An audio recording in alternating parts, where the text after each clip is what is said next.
Good evening and welcome to Inside Story. Tonight we travel to Chongqing to tell you how the former wartime capital has become a magnet for the poor. That's later. But first, it's the longest river in China and it'll be home to the largest dam in the world. The Three Gorges project on the Yangtze has been on the drawing board for decades, until 1992 when the Chinese government approved the colossal plan, despite unprecedented objections from environmentalists and economists in China and abroad. Inside Story's Susan Yu journeyed to Sichuan province to examine why 1997 is a year of transition for China, with its controversial dam to be actually completed this November. And as she's about to tell us, there are still plenty of challenges that lie ahead, like trying to keep hundreds of historical monuments and sites from disappearing and relocating up to 1 million people who live along the mighty Yangtze River.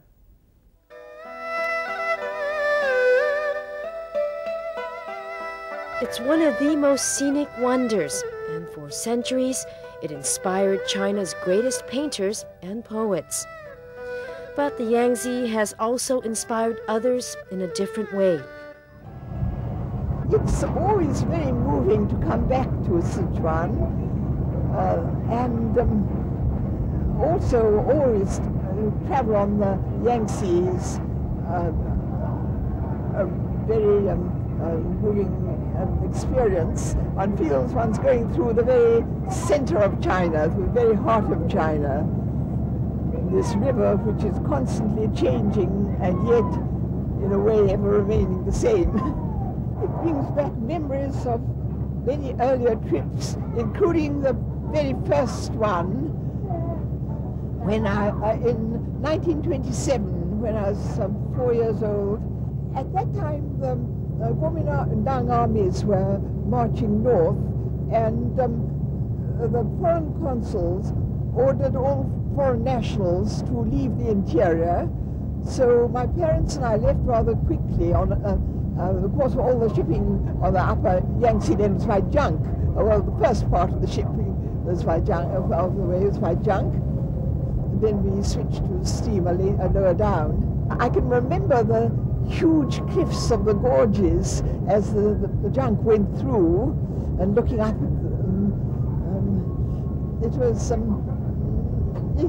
a tremendous sort of grandeur of the gorges that impressed me. You know, I've always remembered. The gorges don't seem so huge to me when I'm good enough to say this as a child, but they're still most impressive. Audrey Donnithorne was born in Sichuan province and is fluent in Mandarin.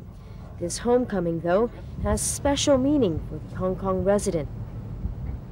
It's a year of transition, not only for Hong Kong. In Hong Kong, we're all very conscious of that, but also here, because in November of 1997, the dam will be laid down and the waters will begin to rise. There's much sadness connected with the Three Gorges project. As we all know, it's been criticized sharply, both inside China and outside China. Now it really seems that it is underway. We can only hope for the best and try to do what we can to remedy some of the difficulties and upheavals it will bring to so many people in this area.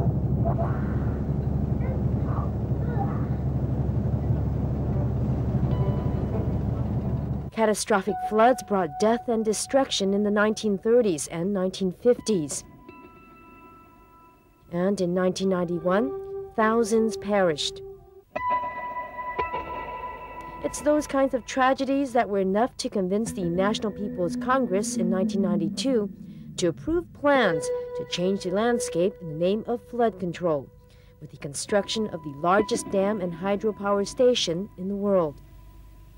Stretching 600 kilometers from the tip of the old industrial city of Chongqing to Yichang, the Three Gorges Dam project is a 15-year undertaking, ultimately submerging 1,000 square kilometer area for storage of up to 39 billion cubic meters of water. Donnithorne's on a personal fact-finding mission that's visiting poor towns along the Yangtze such as Fengjie and Yunyang to assess the real cost the dam will have on the people and the places affected. There's an old church in Fengjie, yes, and that of course will be lost. There's a beautiful old temple that's over across the river from Yunyang. That I think is going to be moved stone by stone. The temple was built centuries ago in honor of the celebrated Chinese general Zhang Fei, who won battles during the Three Kingdoms era.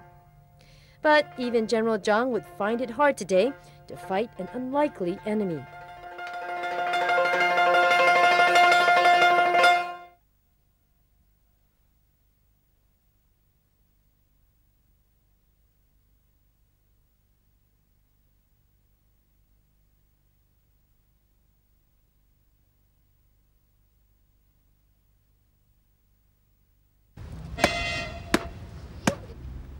It's not just moving monuments, but people, more than 1 million.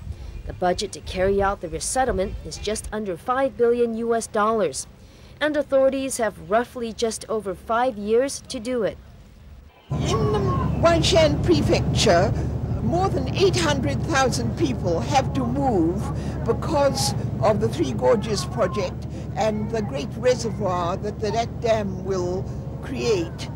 And one city, prefectural city of Wanshan, 5 county towns and many market towns and a large area of agricultural land will all go under the water.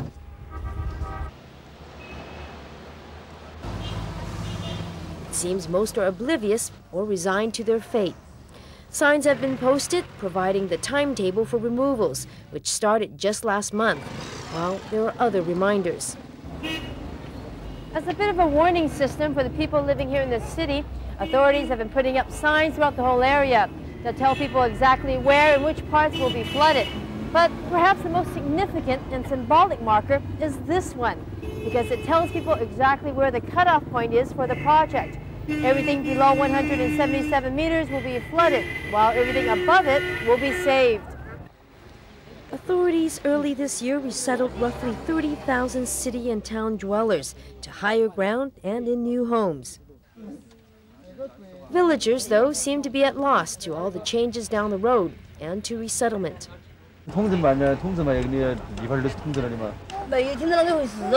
We spoke to the chief of this farming community. He told us villagers here have no idea where they'll be moved, adding that the prospect of continuing to work decent land elsewhere is bleak. He agreed to talk to us on camera about that, but a few minutes after these photos were taken and the interview was in progress, Public Security Bureau officers arrived and detained us.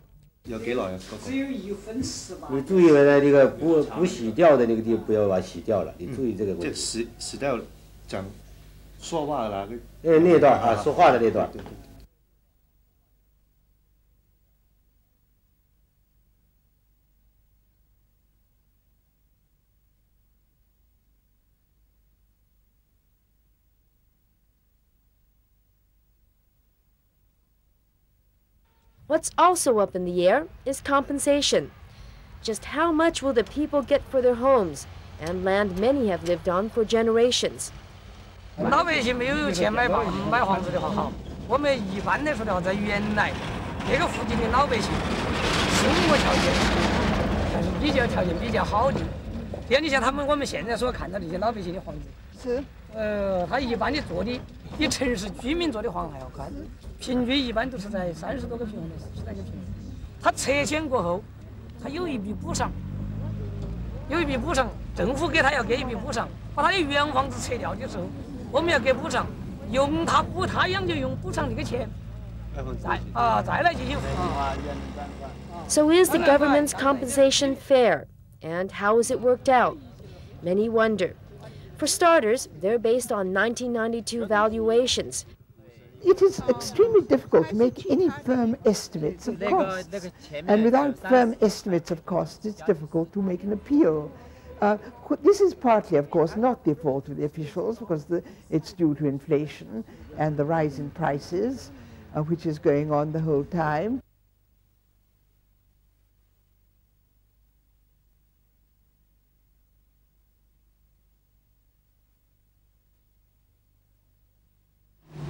Along with the new towns, new roads are being built, but that's not happening quickly enough to make way for the increasing movement of people and vehicles.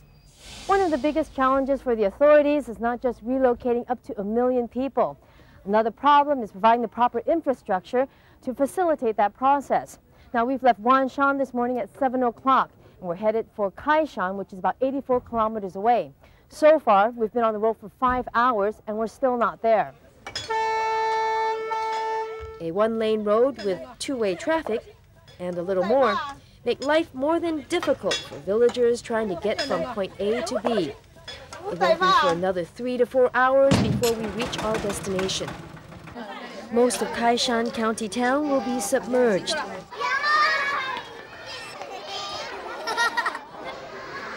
That includes this church-run kindergarten. About 300 children attend classes here.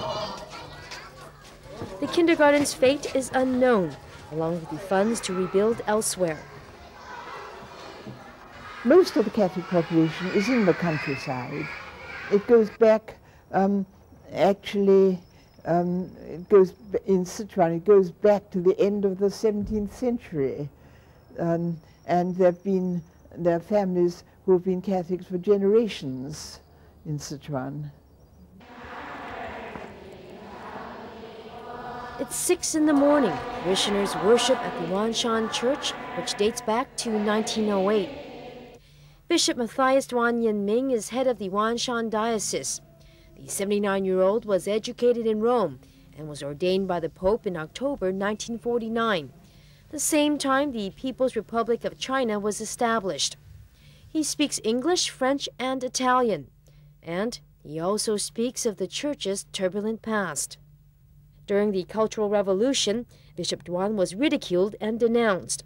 Then there was 6 to 7 years of forced labor on the river docks. 最苦的就是那几年了，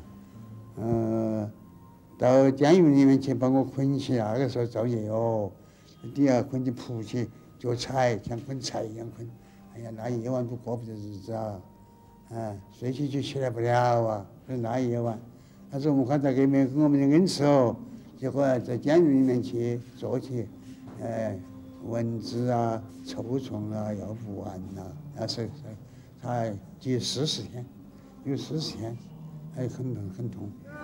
Perhaps that explains Bishop Duan's resolve as he faces the prospects of all of his churches falling victim a second time. All 5 will be submerged by the future reservoir. If the churches aren't rebuilt, it may be difficult for some to keep the faith going. 你那几个教会已经有多少年了？我研究啊，300人，300人，3代人。我的祖父，我的父亲，我下面的儿子都临了10年，他们年轻不进堂。 But it'll take more than a prayer to perhaps keep the faith going. 马马虎虎的钟也不在了，钟楼2个钟楼啊，有一个在，一个就不在了，钟也不在了2个钟啊，车钟啊，我做车啊，现在没得了，2个钟都没得了，现在也买不到了，也买不起了。 It's probably for the better. Parishioners are without it. After all, only time will tell what their fate and up to 1 million others will be.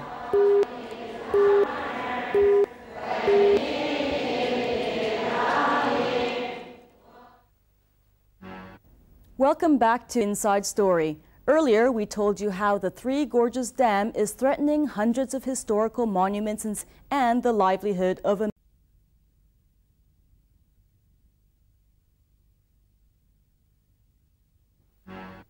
Welcome back to Inside Story. Earlier, we told you how the Three Gorges Dam is threatening hundreds of historical monuments and sites and the livelihood of 1 million people.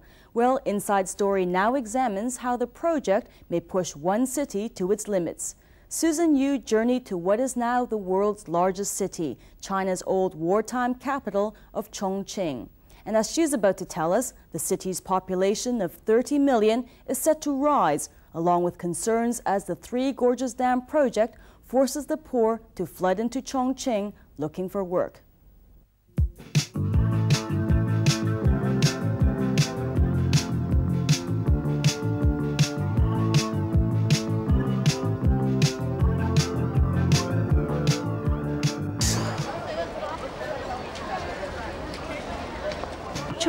is home to some 17 million people. And after the National People's Congress's decision last March to allow the city to break away from Sichuan province and become one in its own right, that population has ballooned officially to 30 million, following the addition of 3 mainly rural counties to Chongqing's jurisdiction. Why the big change? Authorities hope to inject new life into what once was the wartime capital of China. What's now on offer? Self-governorship, new tax breaks, new opportunities to try to invigorate one of China's most backward regions. Cartographers must beat the deadline of July 1st to make the changes to Sichuan province to reflect Chongqing's status as a centrally administered municipality, a privilege that only Beijing, Shanghai, and Tianjin enjoy. Hey, hey.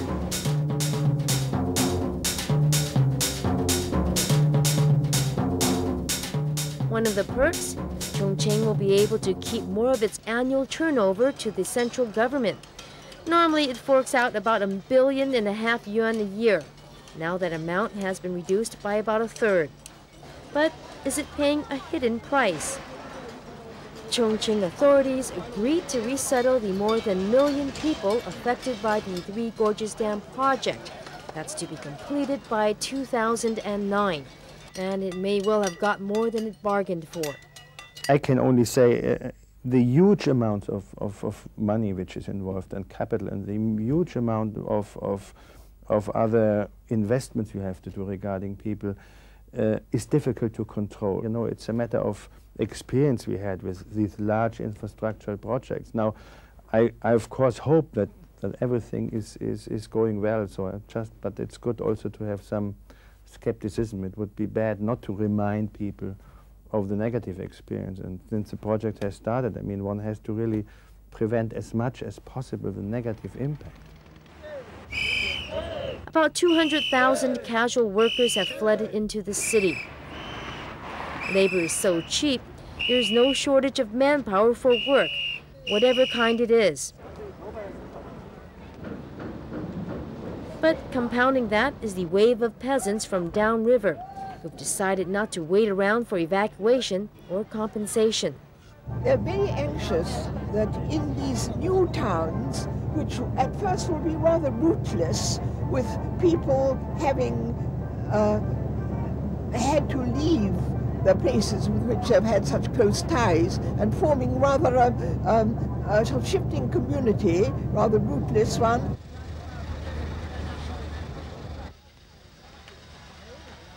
It's early morning at Chaotianmen Pier.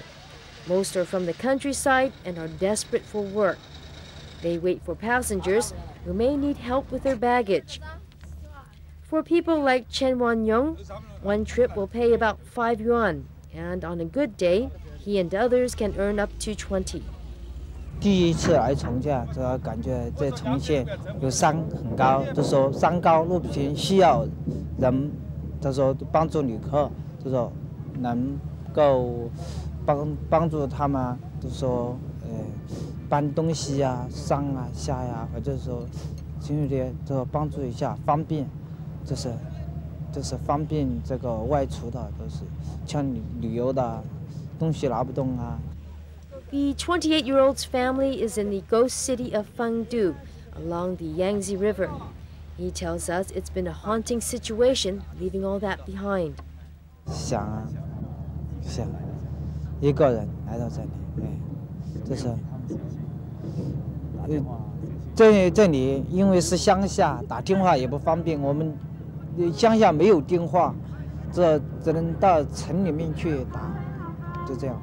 写信我只能写给他，他在这里我们收不到，因为没有临时地址，没有通讯地址，就无法收到。所以说，有时候我会写信告诉太太我在干什么，就说这里是有什么一些情况可以告诉他，就这样，因为他知道我在干什么就可以了。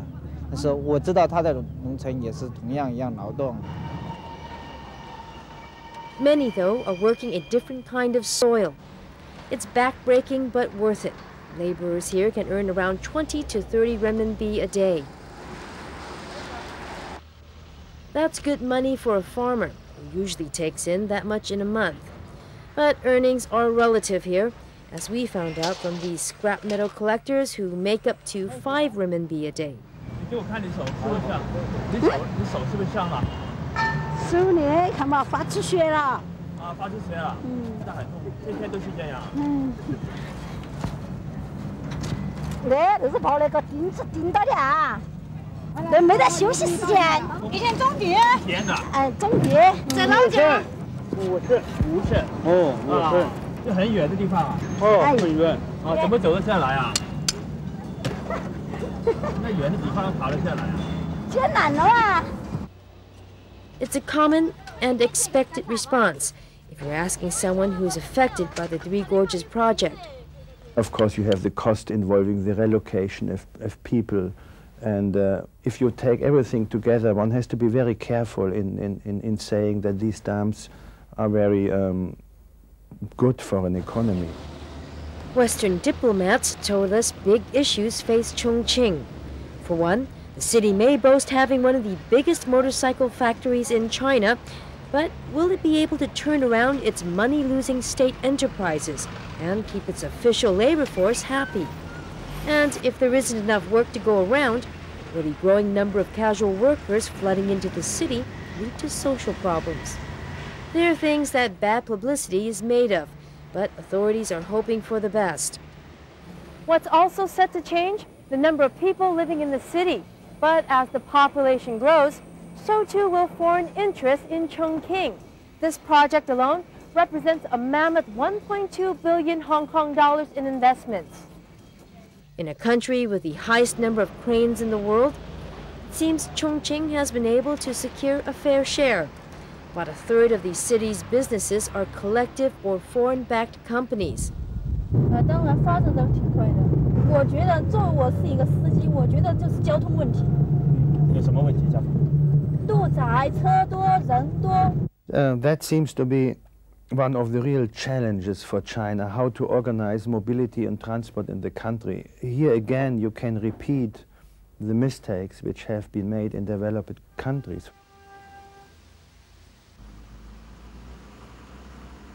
Life goes on in the old quarters of the city. The residents here seem oblivious to all the changes outside the village's wall. But the calm is deceptive.